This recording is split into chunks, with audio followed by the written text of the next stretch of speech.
दरवाढी विरोधात आज हॉटेल आणि रेस्टॉरंट संघटनेनं बंद पुकारलाय। जिल्हा परमिट रूम बार असोसिएशन आक्रमक झाल्याचं चित्र आहे।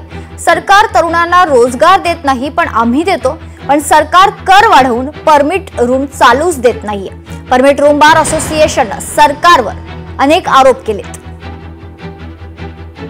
मागील 10 वर्षापासून शासनाने आमच्यावरती वॅट टॅक्स लावलेला आहे। पहिले तो 5% होता, त्याच्यानंतर शासनाने त्याला 10% केला। मागील 2 वर्षापासून आम्ही शासनासोबत मीटिंगा करत आहोत, निवेदनं देत आहोत, सरकारी लोकांसोबत ते निवेदन देत आहोत, त्यांच्यासोबत मीटिंगा होत आहे। दरवेळेस आम्हाला फक्त करतो म्हणून अशा प्रकारचे आश्वासनं मिळत आहे। 10 वर्ष झाली वॅट हटला नाही। त्याच्यानंतर सरकारने 15% आमची लायसन फी वाढवली।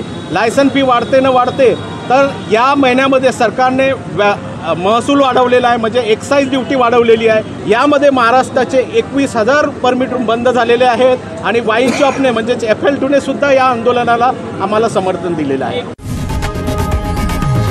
लोकशाही मराठी ऐका, पहा, जागरूक रहा।